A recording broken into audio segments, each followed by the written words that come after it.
Rahasia di balik keamanan makanan di instalasi gizi yang jarang orang tahu. Assalamualaikum warahmatullahi wabarakatuh. Selamat datang di channel YouTube Gizi Des. Salam gizi seimbang.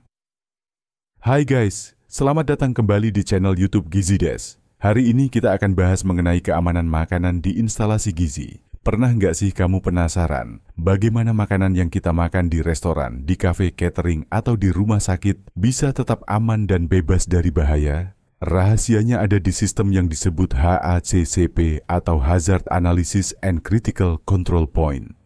Di video ini, kita akan bongkar apa itu HACCP, kenapa penting, dan gimana penerapannya di kehidupan sehari-hari. Yuk, kita mulai. HACCP atau Hazard Analysis and Critical Control Point adalah sistem untuk memastikan makanan yang kita konsumsi aman dari bahaya, seperti bakteri, bahan kimia, atau benda asing. Yuk, kita bahas 7 langkah utama HACCP. Analisis bahaya, Hazard Analysis. Langkah pertama dalam sistem keamanan pangan adalah mengidentifikasi semua potensi bahaya yang dapat muncul di setiap tahap proses produksi. Bahaya ini bisa berupa bahaya biologis, seperti bakteri dan virus, kimiawi, seperti residu pestisida atau bahan tambahan makanan yang berlebihan, maupun fisik, seperti serpihan logam atau pecahan kaca. Proses ini bertujuan untuk memahami risiko dan bagaimana mereka dapat memengaruhi keamanan produk akhir. 2. Titik kendali kritis, Critical Control Point, CCP. Setelah bahaya diidentifikasi, langkah berikutnya adalah menentukan titik-titik dalam proses di mana kendali diperlukan untuk mencegah atau mengurangi risiko bahaya tersebut ke tingkat yang aman. Sebagai contoh, memasak daging pada suhu tertentu, 75 derajat Celcius, adalah titik kendali kritis untuk memastikan bakteri seperti Salmonella dan E. coli terbunuh. Jika titik kendali kritis tidak diterapkan, makanan bisa menjadi berbahaya bagi konsumen. 3. Batas kritis, Critical Limit. Batas kritis adalah parameter yang harus dipenuhi di setiap titik kendali kritis untuk menjamin keamanan pangan. Misalnya, suhu minimum untuk memasak daging, kadar pH dalam fermentasi, atau waktu pasteurisasi tertentu. Jika batas ini dilanggar, maka proses tidak aman dan harus dihentikan atau diperbaiki. Sistem pemantauan, monitoring. Sistem pemantauan adalah prosedur yang memastikan setiap titik kendali kritis berada dalam batas kritisnya. Tim pemantau dapat menggunakan alat seperti termometer, timer, atau uji laboratorium untuk memeriksa apakah proses berjalan sesuai standar. Pemantauan ini dilakukan secara rutin dan terdokumentasi dengan baik. 5. Tindakan korektif. Jika pemantauan menunjukkan ada penyimpangan dari batas kritis, tindakan korektif harus segera diambil. Langkah ini bisa berupa menghentikan produksi, membuang bahan makanan yang terkontaminasi, atau mengulangi proses tertentu untuk memastikan keamanan pangan tetap terjaga. 6. Verifikasi adalah proses evaluasi untuk memastikan bahwa sistem keamanan pangan yang diterapkan bekerja sesuai rencana.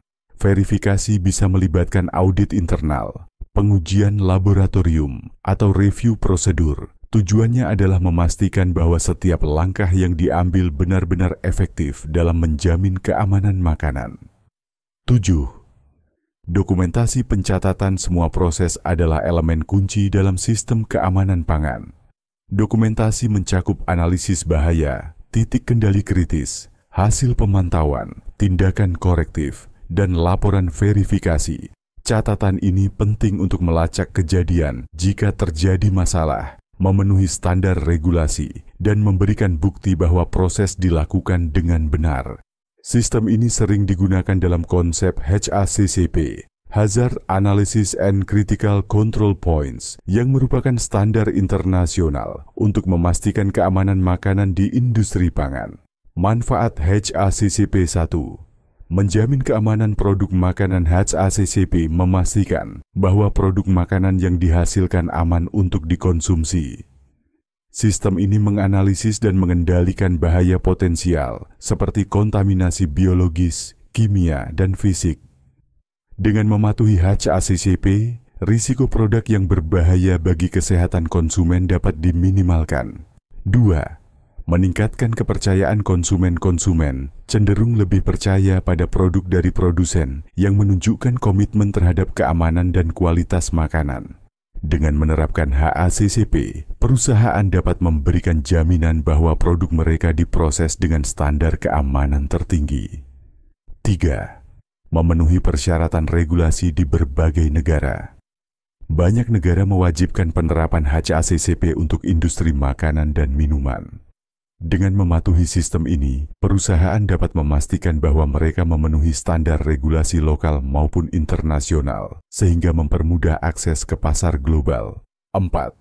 Mengurangi risiko kerugian akibat makanan yang tidak aman. Makanan yang tidak aman dapat menyebabkan kerugian besar seperti penarikan produk, recall, tuntutan hukum, atau rusaknya reputasi merek.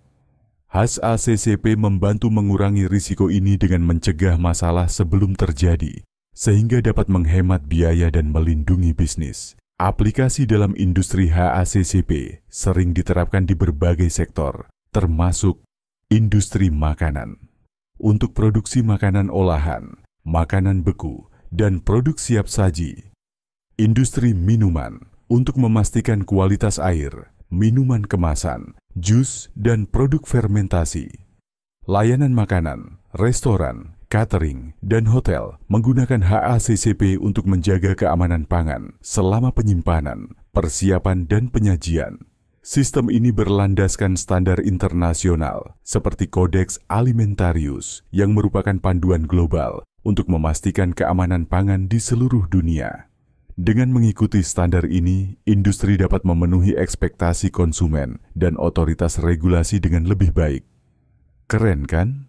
Kalau di dapur rumah kita, prinsip HACCP juga bisa diterapkan.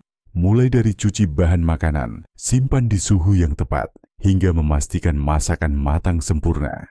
Intinya, sistem ini menjaga keamanan makanan kita dari awal sampai akhir. Penerapan HACCP dalam kegiatan sehari-hari. Prinsip HACCP juga dapat diaplikasikan dalam skala kecil, seperti di rumah, untuk meningkatkan keamanan pangan. 1. Analisis bahaya.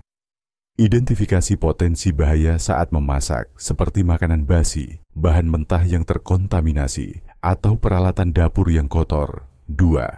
Penentuan titik kendali kritis, CCP. Contoh, proses memasak daging hingga suhu tertentu untuk membunuh bakteri seperti Salmonella.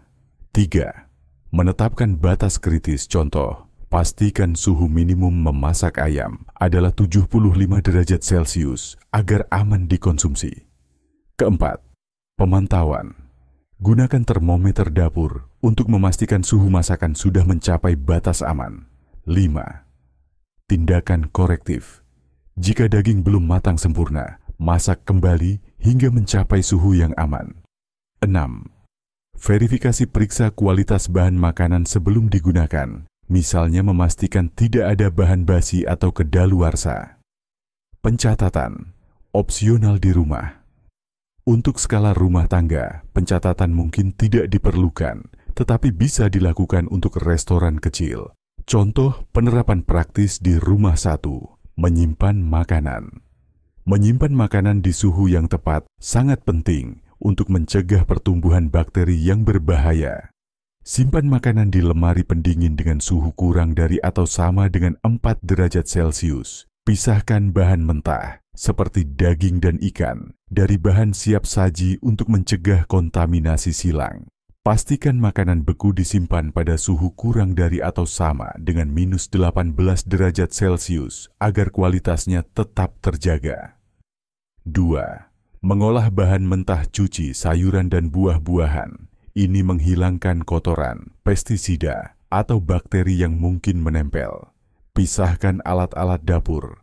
Gunakan talenan dan pisau berbeda untuk daging mentah, sayuran, dan bahan matang. Hal ini mencegah bakteri dari bahan mentah mencemari makanan siap saji. 3. Memasak gunakan termometer dapur untuk memastikan makanan dimasak pada suhu yang aman.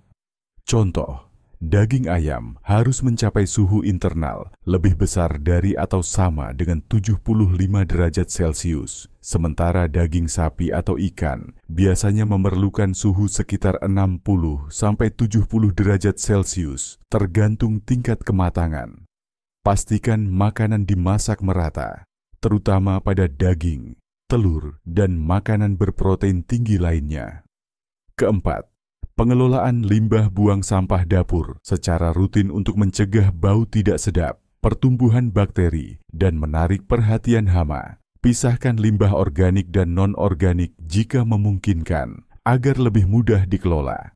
Gunakan kantong sampah yang tertutup untuk mencegah kontaminasi lingkungan dapur. Meskipun penerapan di rumah tidak selalu melibatkan sistem formal seperti HACCP, dengan mengikuti langkah-langkah sederhana ini, keamanan pangan dapat terjaga dengan baik. Prinsip-prinsip ini sangat membantu dalam mengurangi risiko kontaminasi makanan, sehingga kesehatan keluarga tetap terjamin.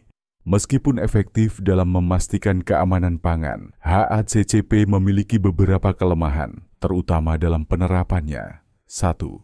Membutuhkan biaya dan sumber daya tinggi. Implementasi HACCP memerlukan investasi dalam pelatihan, alat pemantauan, dan dokumentasi yang dapat menjadi beban bagi usaha kecil. 2. Kompleksitas dalam pelaksanaan HACCP membutuhkan analisis yang detail di setiap tahap produksi, sehingga sulit diterapkan jika tenaga kerja tidak terlatih atau tidak memahami proses. 3. Ketergantungan pada kepatuhan manusia. Kesalahan manusia dalam pemantauan atau pencatatan dapat mengurangi efektivitas sistem HACCP. 4. Tidak menjamin risiko nol.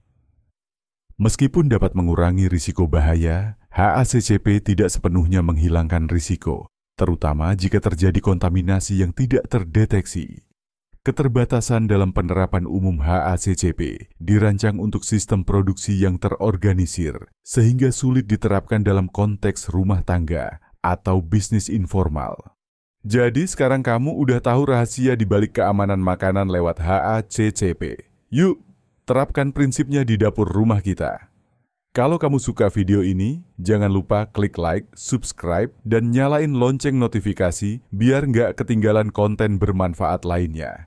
Sampai jumpa di video berikutnya, dan tetap jaga keamanan makananmu. Jadi guys, tahu kan sekarang apa itu HACCP? Kalau kamu suka video ini, jangan lupa like, share, dan subscribe untuk lebih banyak tips kesehatan lainnya. Dan jangan lupa tulis pendapat kamu di kolom komentar ya. Sampai jumpa di video berikutnya. Salam gizi seimbang. Wabillahi taufik wal hidayah. Wassalamualaikum warahmatullahi wabarakatuh.